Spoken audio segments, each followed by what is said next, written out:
Oh man, it's fall, and you're about to watch the first episode of Fishtrap Fireside's ninth season. And I got to tell you, it's a great one. But before we get going, I just want to say that there are a couple little internet hiccups along the way. That's just because everybody recorded from home and we all have different connectivity. But I will tell you that you're about to hear three remarkable stories from diverse voices in Wallowa County. Enjoy the show. Hi, everybody. It's Friday, October 1st, 2021, and welcome to the ninth season of Fishtrap Fireside. My name is Mike MIDLO. I'm the program director here. And Fireside is a monthly reading series designed to feature diverse voices from local Wallowa County writers. And each month offers a fresh look at what people of the West are thinking about and writing down. And today's program is a great example of that, featuring readings from Ginger Berry, Jim Dameron, and Zanni Schauffler. Anyone, anywhere can take in Fireside online at fishtrap.org and on Fishtrap's YouTube channel. And here's an important note. October's Fishtrap Fireside is sponsored by the Book Loft here in Enterprise. They have supported Fishtrap programming since the beginning in 1988. Check out their website. Go visit them when you're in Enterprise. They're great folks. Thanks, Book Loft. Before we get started, I have some exciting news. This coming spring, Fishtrap will move into a brand new office and event space right on Main Street in Enterprise. It's the historic 1899 Bowlby building. They're working on the renovation right now, and we can't wait to show you how this space will provide even more opportunities for events, readings, conversations, connections, and much more. We'll keep you in the loop. Okay, let's get this thing going. Our first reader is Ginger Berry. She is a 14-year-old homeschooled freshman. Along with writing, she enjoys cooking, reading, dancing, and playing with her two dogs. I can get behind that.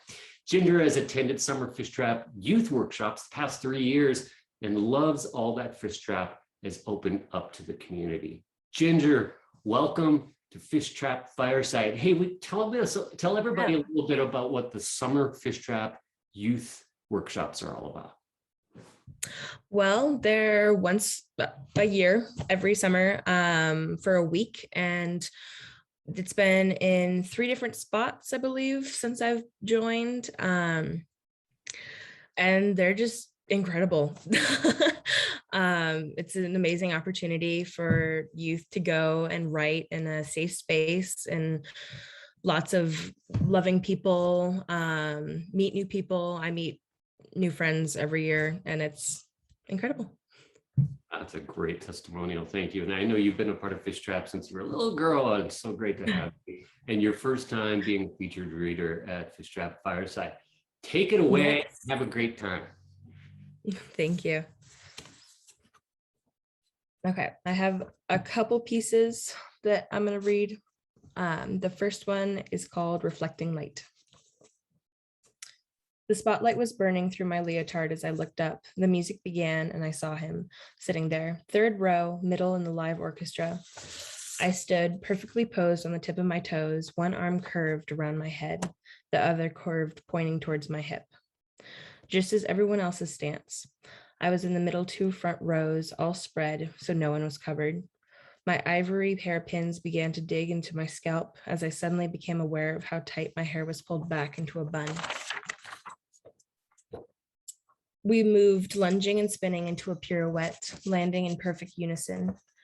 It was our cue to start. The orchestra began to play louder and faster. He lifted the trumpet up to his lips and began to play. I could listen to the rhythm of music all day, but instead, I felt as if I was a marionette being strung around the stage as clapped at by millions. The trumpet were a lot like us, working like clockwork. He was one of the only 2 Black men playing in the trumpet section, but James Elliott made himself seen. Maybe it was just through my eyes, this ballerina, though. I felt myself falling for him, and only after a short time of being introduced. We met at the Apollo, this club in Harlem Ella Fitzgerald started out at. She was dared by her friends to go on stage and sing at 17, and her career started. I was 22, but the only thing missing was my long desired singing career.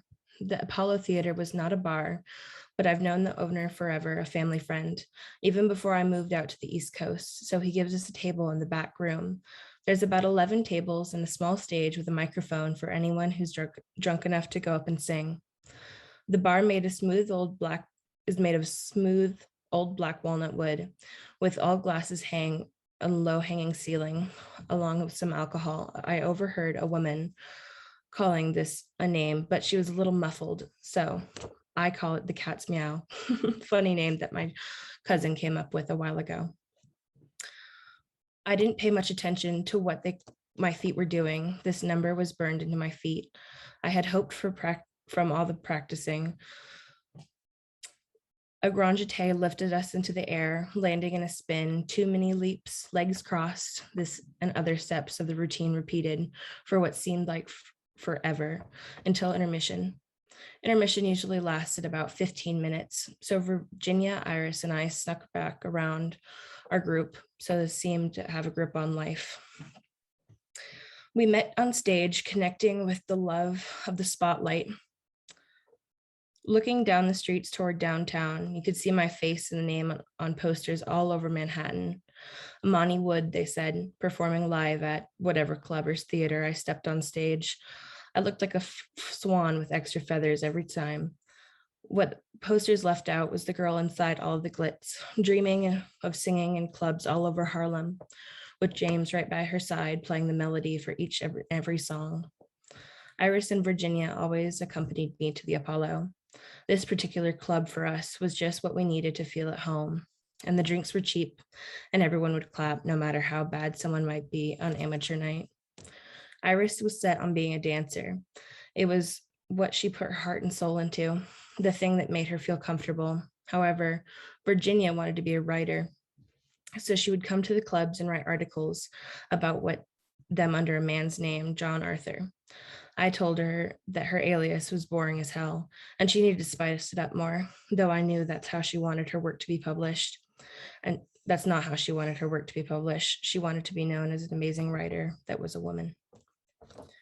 After the show, we all changed into our green dresses and heels to go meet James, Richard, and Edward at the Apollo. James seemed to always be at the Apollo. I sometimes wonder if he ever leaves. Edward and Richard were here for Iris and Virginia. They had come to the last 4 shows, and how they afford that, I still haven't yet to figure out. We found our table, and I pulled out a pen and started doodling on my drink napkin as usual.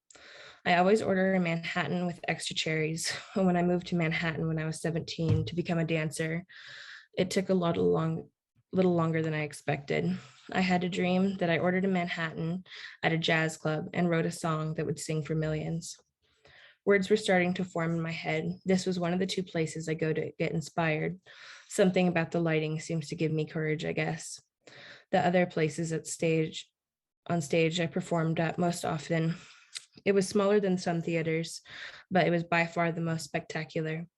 It was constructed during the 1800s, where the walls were filled by Picasso and Van Gogh. The stage is an old pine wood flooring and had recently been repolished. I had my first show there, and the acoustic gave me passion for singing. As a Christmas present, James taught me how to play the acoustic guitar, one of the many instruments he was self-taught. I've accepted that statement until I can figure out how to prove him wrong.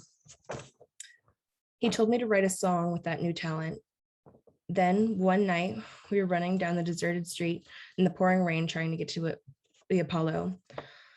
We started laughing. We found out it funny that on Christmas Eve, we were running into the rain where someone would almost go almost every single day. When all around us, the 30 doors, all filled with different opportunities, just waiting to be opened. I moved from a very small town on the West Coast where the application for an assistant position waited for me. I knew in my heart that if I wanted to keep being happy in life, that I had to escape the small town charm and get out into the world. That's where my dancing comes in. In winter program understudy famous ballet dancers would be open to the country. There were only 90 slots, and I had a feeling deep down that was near impossible, but it was worth obsessing over. When I got in, I had all my bags packed within an hour.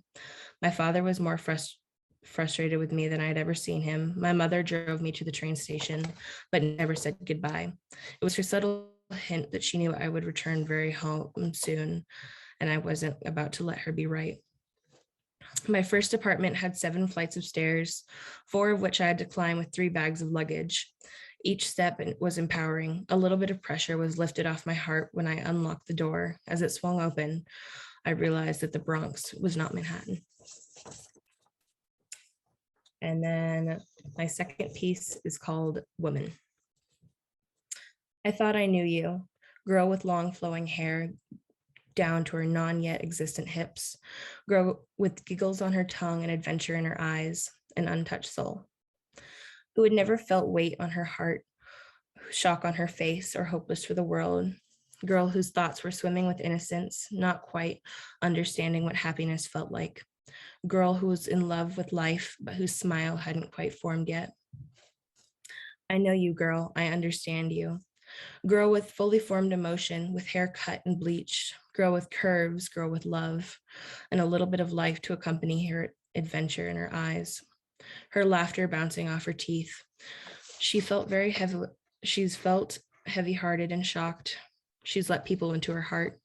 The world is still hopeless at times, but girl, you tried to start to change it. She's felt true happiness and what it's like to feel full of sparks and stillness, full of happiness. But you're not a girl anymore. You're a woman. And that's all. Yay. Thank you, Ginger. Your first Fishtrap Fireside featured reading. I'm betting it's not going to be your last. Hey, everybody. Did you know that Fishtrap offers writing workshops throughout the year? It's true. This season, we have a great variety to choose from. And you can attend virtually like this from wherever you are. Here's what's coming up. Saturday morning, October 23rd, Stalking the Story, Learning Flexibility, Perspective, and Patience with Your Work with Karen Ovanen. And then Tuesdays in November, Reimagining Environmental Writing, a nature writing workshop with Emily Withnaw. That should be a good one. You can check out all the upcoming workshops and save your spot at fishtrap.org. Okay, now it's time for our second reader. Jim Dameron is an essayist and poet. He's read at Fishtrap Fireside a couple times, and we welcome him back. He thinks of himself, though, as a contemplative fellow with a bad memory and a limited understanding of the world, which means he spends a lot of time staring at blank pages. Oh, know the feeling. That he managed to wrangle a few words into sentences in order to read at Fireside is something of an obscure miracle. Still, he's won a few accolades along the way and has had more than a few essays published in well-known literary journals. Jim, what does fall 2021 have you up to?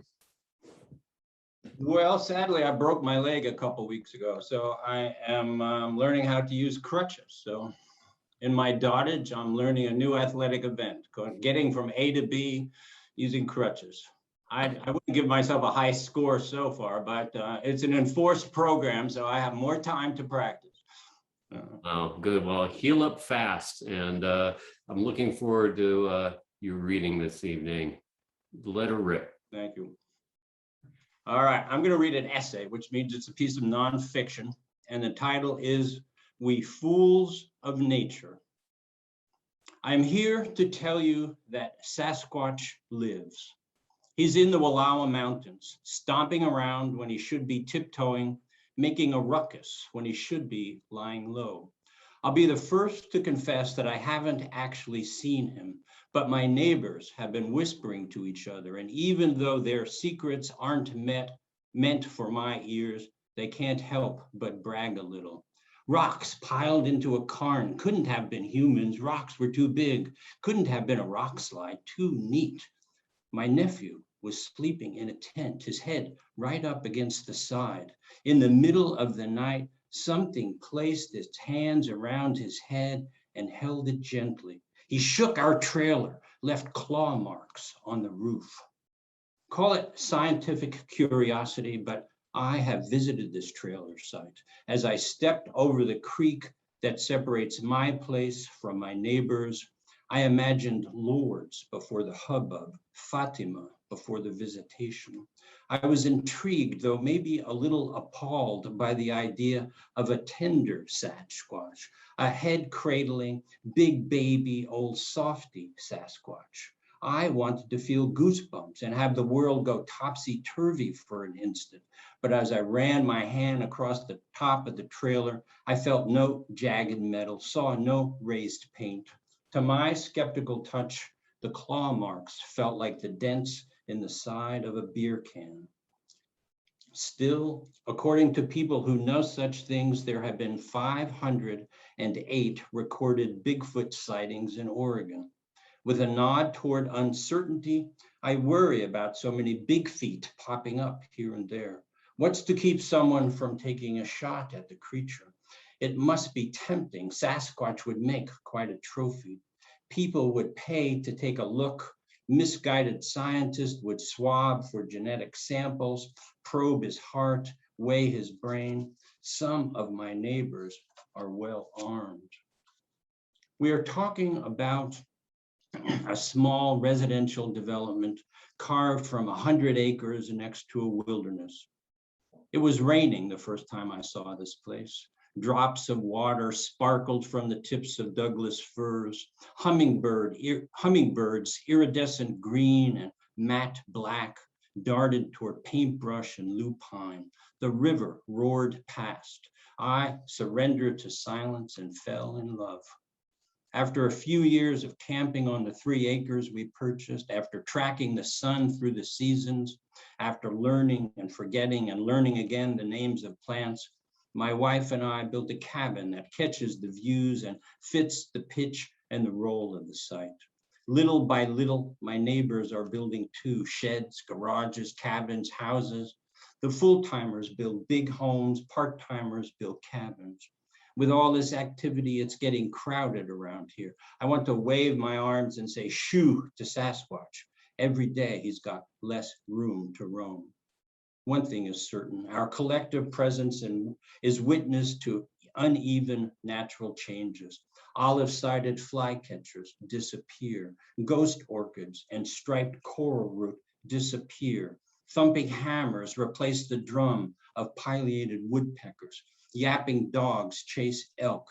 Chipping sparrows fill the spots left by McGilvery's warblers. Solitary grouse fly up in panic, crash into newly installed windows, break their necks, and transform from birds to projectiles, ricochet to earth.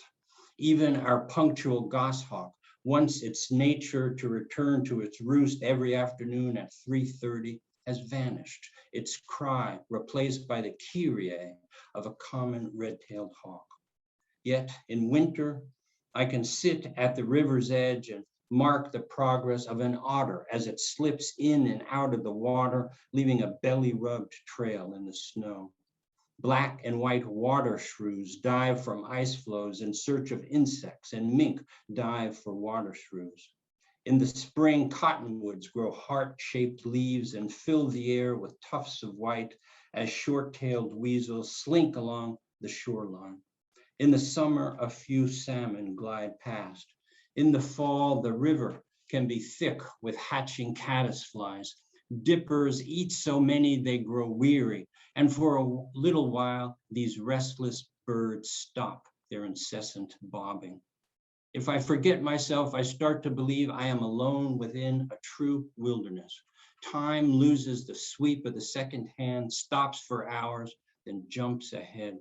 Sitting on a speckled rock becomes an end in itself.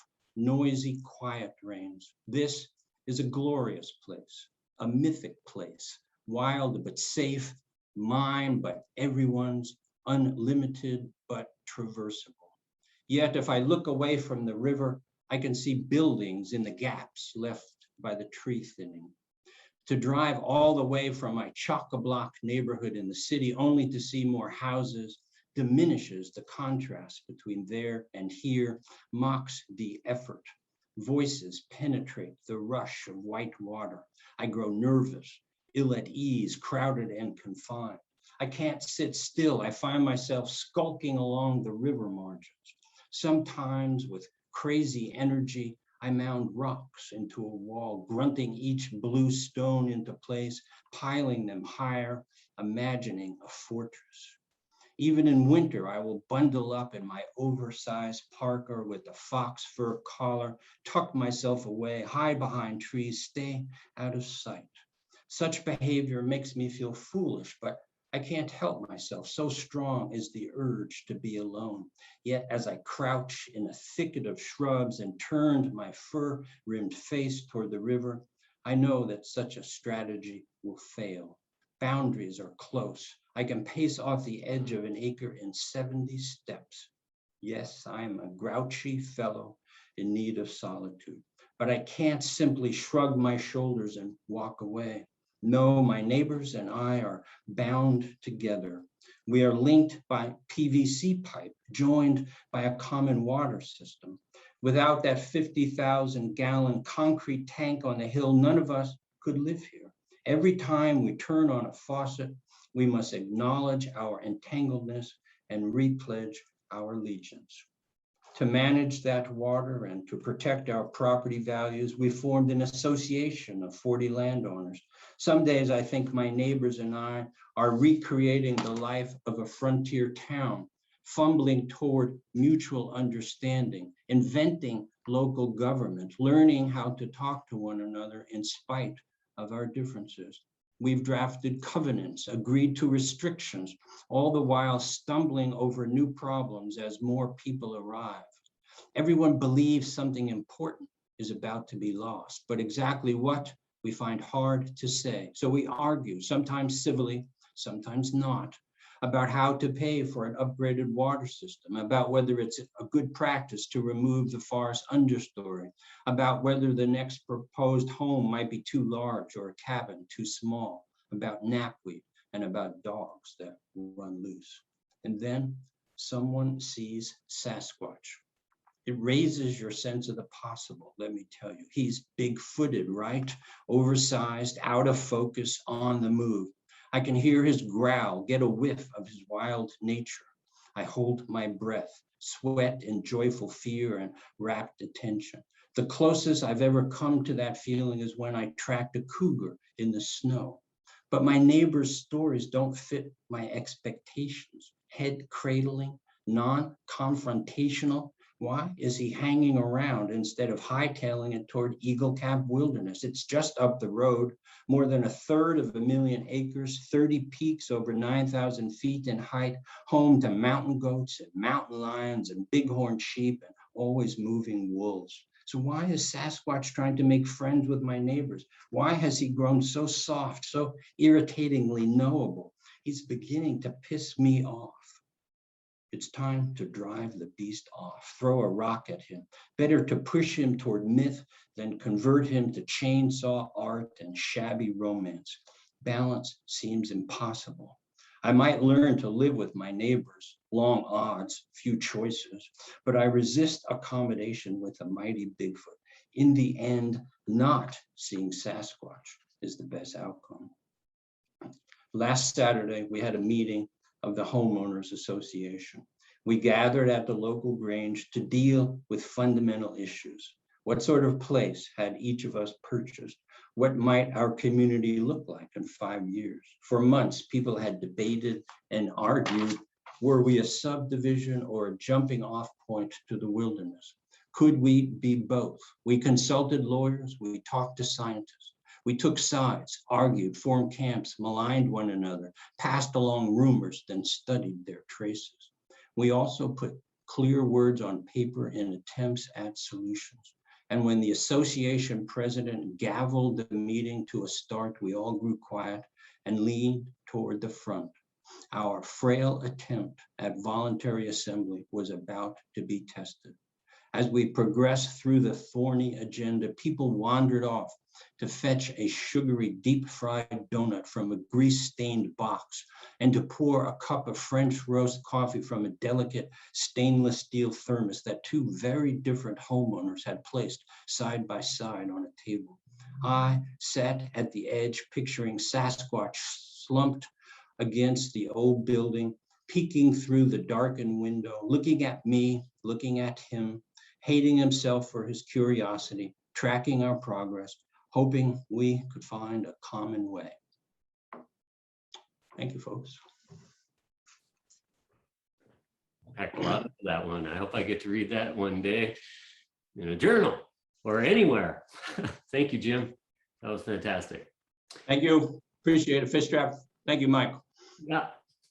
Hey, folks, do you know about the this program we have at Fishtrap called the Fish Trapper program? Well, it's something we put together a few years ago to bring more people into the Fish Trap community.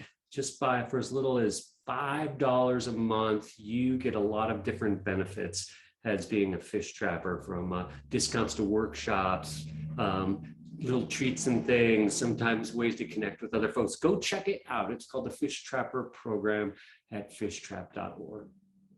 Okay, our final reader is one of our favorites here at Fish Trap. Has been a part of our organization for a long time in many different ways. Zanni Schauffler was born and raised, though, in Portland, but has lived in Enterprise for the past 14 years. She says she misses Portland dearly and has struggled at times in Wallowa County, like many of us do, but has a deep love for this place. Zanni has published several poems and is the recipient of an Oregon Literary Arts Fellowship. Currently, Zanni is working on a novel, painting pictures, always reading books, developing organization and cleaning strategies for a perpetually messy house, and is participating as an avid spectator in the golden age of television.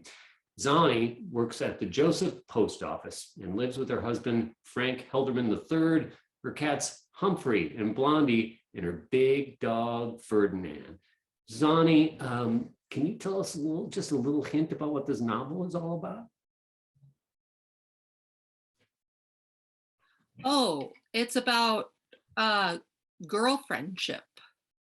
Growing up with really close friends and as a young person, and how that sort of shapes your life over the years and transforms and changes. And I have been lucky enough to have a couple of those friendships since a really young age. So yeah, I mean, that doesn't give you really a plot, but that's kind of the essence, I guess. Sounds like it's a rich, deep well of experiences to draw upon. Yeah, right. Sometimes kind of silly ones. Would you read us something this evening? I will. I wanted to say thanks, Fishtrap, for having me back again. I really appreciate it. And thank you, Ginger and Jim. It's so great to get to hear your work. I love Fireside, the reading series, because you can take risks and try things out and mess up. And if we didn't do that, we couldn't ever do anything excellent. So I really appreciate that. And I'm going to read 4 postcards. So I've been sending out a lot of postcards lately, and I don't know what to call the form. I am a poet and I write fiction, but these are postcards. Some have pictures on them that I've drawn myself, and some are just store-bought postcards. The actual postcards are with the people who I sent them to, so I had to sort of cobble these together through scanning and typing and gluing and pasting. It's the Elgin Opera House. My day gladdened on receiving your textual and photographic communication regarding Double Front Chicken in Missoula, Montana. It looks to be a fine establishment with a strange and unassuming downstairs watering trough. I do enjoy drinking alcohol with no egress in those haunts that serve the membranes from the far corners of an animal's tenement. You understand it. You're from what was a nowhere place, like me now, save now, the wealth, of course, how things change. But doesn't the earth remain numinous despite its mutilations? Doesn't it have to? There are sacred bars, the Oxford on Higgins, Holman's off Burnside, that place out past the record store and past the black painted house where you'd sit on vinyl seats with the other boys from nowhere. Friend, when you go to the chicken shop, should you find yourself in the underbelly bar, please take note of who you'll push aside should fire break out.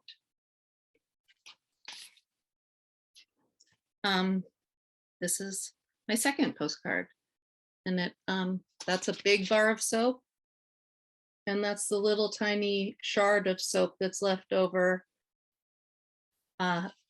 when you don't have very much left. And that's a picture I drew. Obviously, they don't sell that in a store. The question is, how do you get the soap to stick to soap, the shard to the mass, the dying to the only just born? My mother could do it, always got the fraction to stick with the whole, wasting nothing. I've been trying to make my soaps meet since my college dorm with those shower stalls all lined up. I could see the next girl's feet in the stall next to mine, slick and white.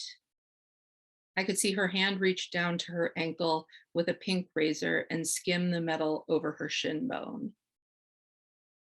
I am 44 now, and I called my mother about it recently, the problem of the last bit of soap. Asked her how she melded the cheap ivory we grew up with. She said, nest the shard in the curve of the new. Douse, let dry. I tried, even after so many efforts and failures behind me. And when I next went in the shower, was pleased about wasting not my soap. The water was loud and beat on my shoulders, and I brought the merged pieces to my arm, and even without vigor, the soaps separated, the slim one falling to the drain, persistent, but dissolving away some days later. Soap. This one refers to a person named Merrill, and it's James Merrill, who was a poet in the 20th century.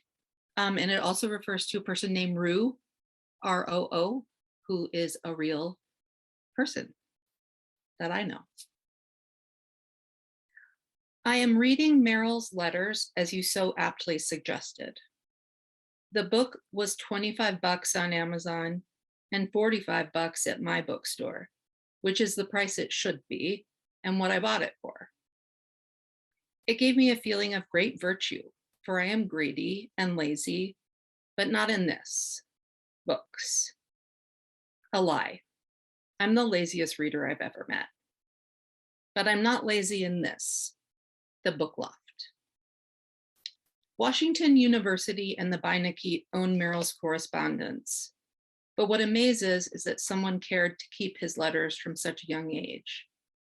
My God, that Santa letter asking for a flashlight. I lost all my correspondence years ago. Every letter I've received since the second grade. It's crazed me for years. I've wrecked houses to find them, my childhood home especially, that home that doesn't and will never exist again, despite my athletic grief to try to bring it back. I had my letters and then I didn't.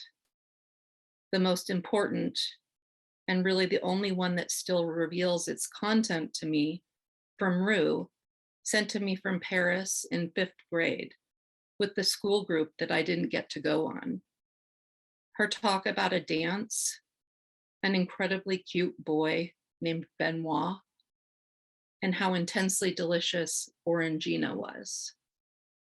And this is my little picture. It has words and stuff.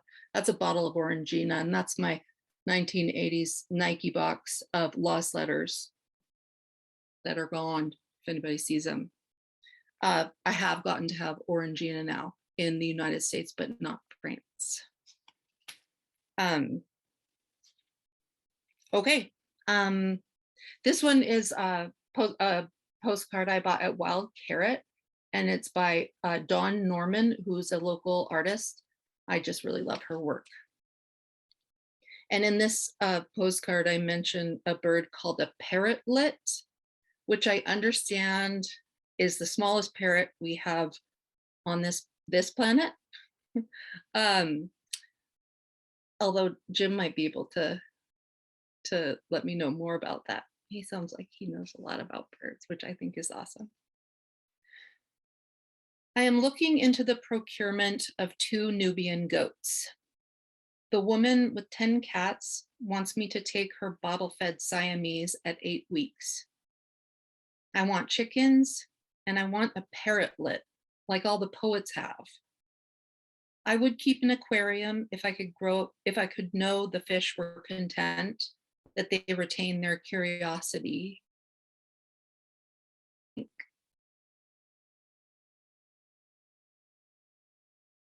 And days, you know.